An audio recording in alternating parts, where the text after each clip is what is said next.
Some mysteries are terrifying, but the ones caught on camera are unforgettable. These real clips show chilling moments no one has been able to explain, and they still haunt investigators today.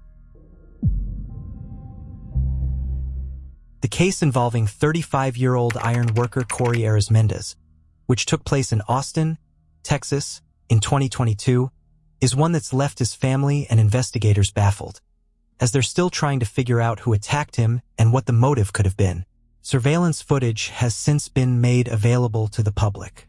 While it doesn't show the attack on Cory, it reveals his movements in the hours before his life was ended, and it's hoped that it will jog someone's memory and encourage them to come forward so his attacker can be apprehended. In the 4-minute edited video that's been released, Cory is seen boarding a CAP Metro bus at 10:07 p.m. on the 16th of April that year. This footage was recorded by CCTV cameras aboard the bus. He was then caught by cameras on the 1500 block of Lawaki Street at around 10:36 p.m. that same night as he crossed from one side of the street to the other. After reaching the other side, he walked southbound and out of sight. The next time he was seen on camera was about 90 minutes later, on the morning of the 17th of April, as he was walking down a sidewalk close to the southeast corner of 6th Street and Brazos. He was then headed west on 6th and Congress Streets. At 12:30 a.m., he was seen on the 200 block of 6th Street, but he was no longer alone, as he was now in the company of a woman who was seen carrying a white bag. Next, he entered a store on the north end of 6th Street, emerging from the store 30 minutes later at 1 a.m., where he was then seen talking to a different woman in the street. None of the people seen in the footage have come forward, and it is hoped that the released video will encourage them to do so. Later that morning, police were alerted when Cory was found deceased in the road on the 200 block of East Milton Street. It was determined that he had been attacked with a firearm, but no suspects have been identified, since his movements immediately prior to the attack remain unknown. His mother has since stated that, in the month before the attack, Cory had told her that he knew someone was going to end his life. He didn't elaborate but told his mother that he just wanted to make sure she was aware of his concerns. At one point, Cory considered leaving Austin and going back to his family home in Fort Bend, but his family stated that running from his problems was not part of his nature, and so he decided against relocating. One of Cory's close friends added that he noticed a shift in Cory's behavior in the weeks before his life was ended, as he was no longer as outspoken as he usually was and had stopped communicating with just about everyone he knew. Police have asked that anyone who recognizes themselves in the footage come forward, since they may unknowingly have information that could aid in the investigation. If you know who attacked Cory or have any additional information on his case, you're asked to contact the Austin Police Department Homicide Unit at 512-974-8477. There are growing fears that the case of 38-year-old Joanna Lawaki, who lived in Dargaville, New Zealand, may be hitting a dead end. Her family is desperate for answers, but they've said they trust the New Zealand police and remain hopeful that her case will eventually be solved. To help generate new leads, police have released CCTV footage to the public. On August 2, 2024, Joanna's remains were discovered on Rapiro Beach, between Omamari and Arana beaches. Investigators immediately confirmed that she was the victim of foul play, and a homicide investigation was launched. Soon after, police released details about items they were searching for: Joanna's missing clothes, which included a white Nike t-shirt, dark Everlast pants, and red Adidas slip-on shoes. They were also unable to locate her black Mitsubishi Outlander and asked the public to look out for it. Witnesses reported the vehicle parked at the entrance to Omamari Beach around 7 p.m. on August 1st. Police also want information about a white 2012 Toyota Hilux flat-deck truck with dog cages on the back, which they believe may be connected to Joanna's death. Joanna and her family often visited the beach where she was found, but police have not said why she was there that night. Some people have suggested she may have been having issues at home and possibly slept in her car, but there is no solid evidence supporting this theory. Police confirmed that several people have been interviewed, but no suspects have been named. They also refused to comment on rumors suggesting that someone in Joanna's own family might be involved.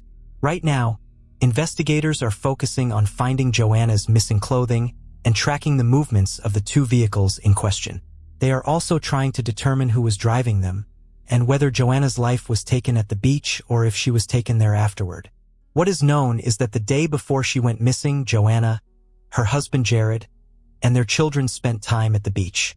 Later that day, Joanna texted Jared saying she was going back to the beach for a bit before heading home, but she never returned. The next morning, Jared woke up to a single-word message from her phone. Help! This message alarmed him because Joanna never sent short or vague texts. Jared believes she may have sent it while under someone else's control. A blurred CCTV image of a man police want to speak with has been released. Investigators believe he may have been the last person to see Joanna alive. They're hoping someone will recognize him. Anyone with information is urged to call 105 and quote case number 240-803-9062. 30-year-old David Ibanez is a talented violinist living in London, originally from Spain. He moved to the UK in 2013 and went on to graduate from the Royal College of Music in 2020 with an artist's diploma.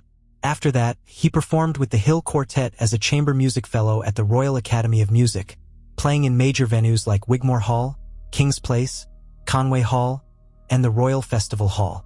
By 2021, he had joined the Philharmonia Orchestra, and he also records contemporary music with the Explore Ensemble. With such a high level of skill, it's no surprise that David performs on world-class instruments. The violin he was using was a Lorenzo Cassini, made in 1740 in Florence, Italy. It was on loan to him and worth over $200,000. Today, that very violin is at the center of a mystery that investigators are still trying to solve. On February 18, 2025, David finished rehearsing and headed to the Marcus Cavern pub on Canterbury Street with a friend. He placed his violin case at his feet while sitting on a bench.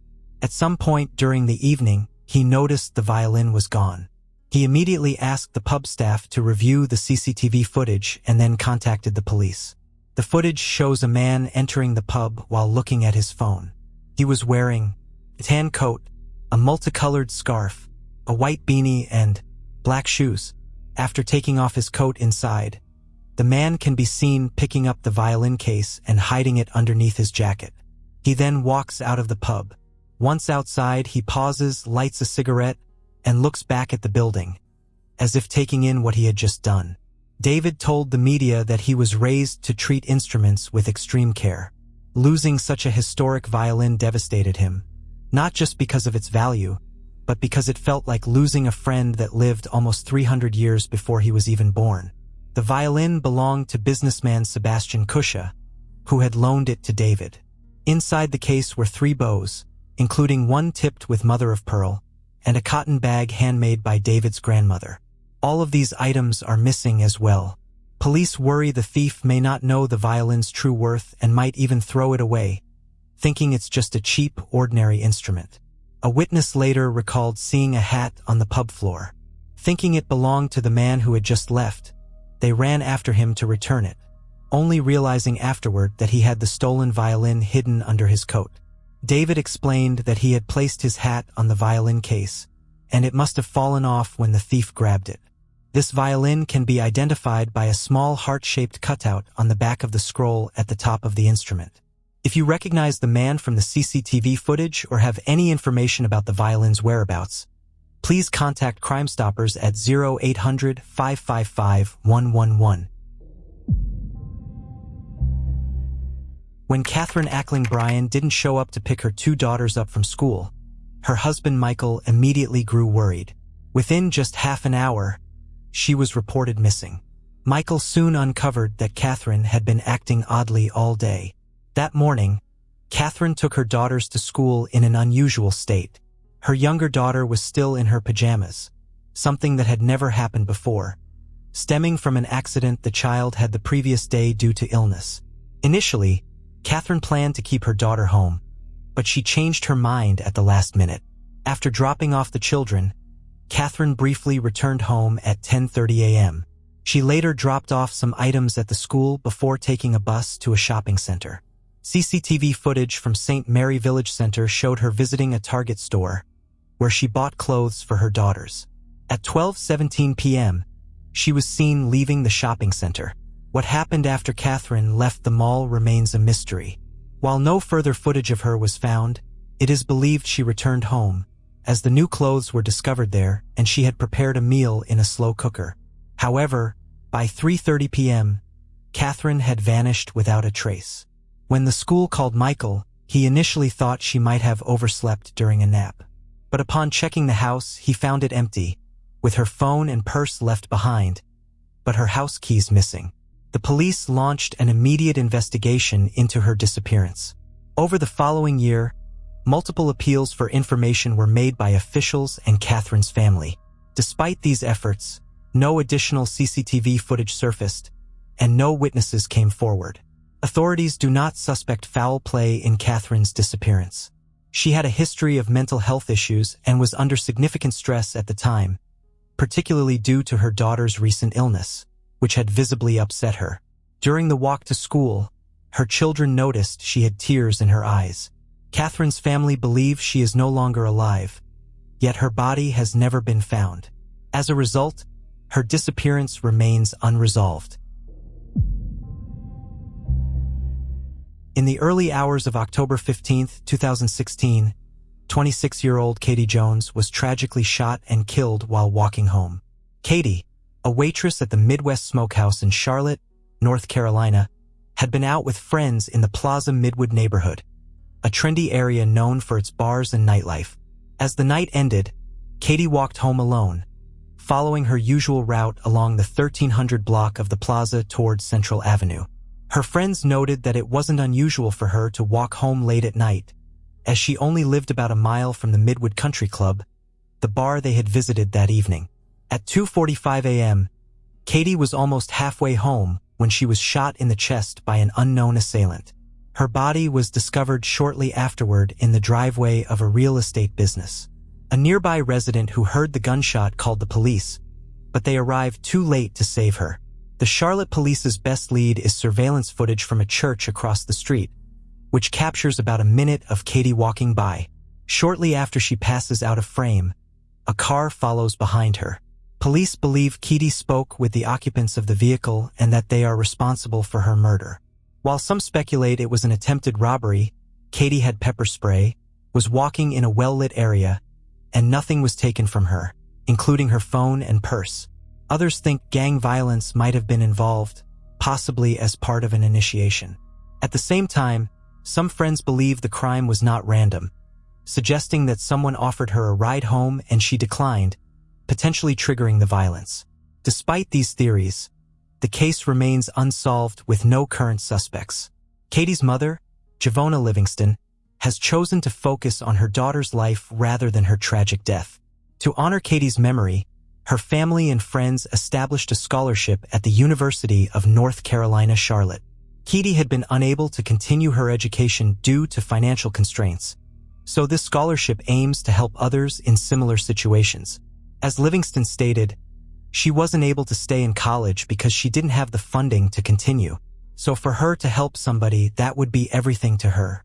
I know she's smiling. It was April 2022 when 38-year-old Johnny Cashman was living alone in an apartment in Lynchburg, Virginia.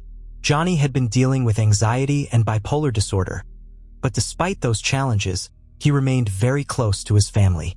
His parents and his sister Sarah lived in Maine, and Johnny called his mom every single day, until suddenly on April 14th he stopped. No calls, no messages, nothing. As days passed, his family grew increasingly worried. Something just didn't feel right. Eventually, the Lynchburg police were asked to conduct a welfare check. It had been 5 days without a word. Officers went to his place at 1415 Kerr Street, and that's where they found Johnny. He was gone. Police told the family it looked like Johnny had suffered some kind of medical episode. He did have a few health issues, and the medical examiner said there were no signs of trauma, so no autopsy was performed. His body was cremated, and the case was considered closed. Or so everyone thought. Not long after, Johnny's mother and his ex-girlfriend went to the apartment to pack up his things. But when they opened the door, they were shocked by what they saw. The place was trashed. There were red handprints smeared across the walls, doors, and floors, and pools of blood in several spots. It was clear that something violent had happened there. But with Johnny already cremated, whatever happened seemed like it might be lost forever. Then a neighbor mentioned something that changed everything. They had a Ring camera pointed directly at the stairs outside Johnny's door. Johnny's ex began going through the footage, and eventually they found it. April 14th, the day everything changed. At 3:03 p.m., Johnny is seen arriving home. He looks good and seems to be in good spirits. He walks up the stairs and heads into his apartment. But just seconds after the door shuts, you can hear shouting.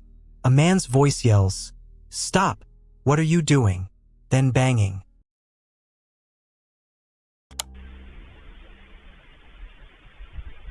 Oh, dude, what the f***? What are you doing? Yo, what the f***, dude? What are you doing, man?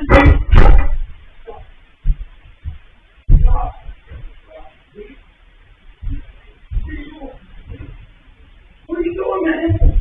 Stop. Stop.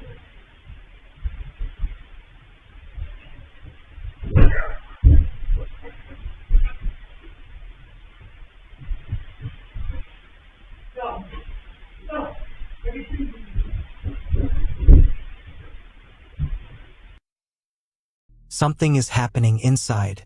8 minutes later, another man walks out of the apartment. He shuts the door, walks down the stairs, then turns back, pulls his sleeve over his hand, and wipes the door handle before walking away, completely calm. The camera captured his face clearly.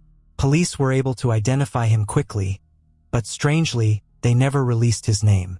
And in October 2022, they made a final decision. No charges. They claimed there was not enough evidence. Johnny's family is still left with questions. What really happened in that apartment? And why did it take a neighbor's doorbell camera to reveal the truth? On February 13, 2017, two young girls were walking a historic trail in Indiana on their way to a predetermined pickup spot, where one of their fathers would be waiting. This is when they came across an old railway bridge, a common attraction for locals. But as they began to cross it, they noticed they were being followed by a strange man.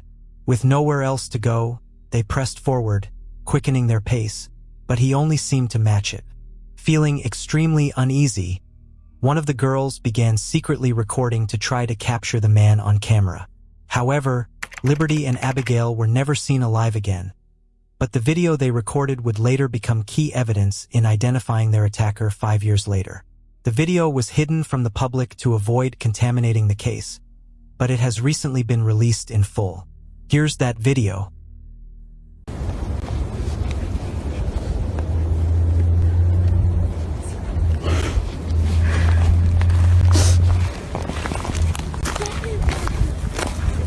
See, this is the path that we go down.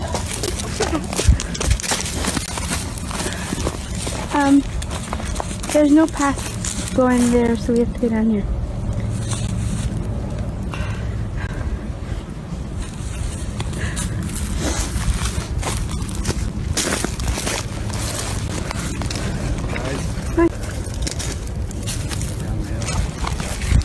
The case struggled for years without solid leads, until September 2022, when a misfiled tip was discovered. This tip had originally come from Richard Allen, who said he was on the trail that day and had seen the two girls. But due to a clerical error, he had been marked as cleared. The following month, Allen was charged with both murders. The video helped verify parts of his story, and while incarcerated, he admitted to the crime more than 60 times. In addition, a spent bullet casing helped put him behind bars for 130 years. He is now attempting to appeal. But what angers many people is that some still advocate for his innocence, despite the evidence.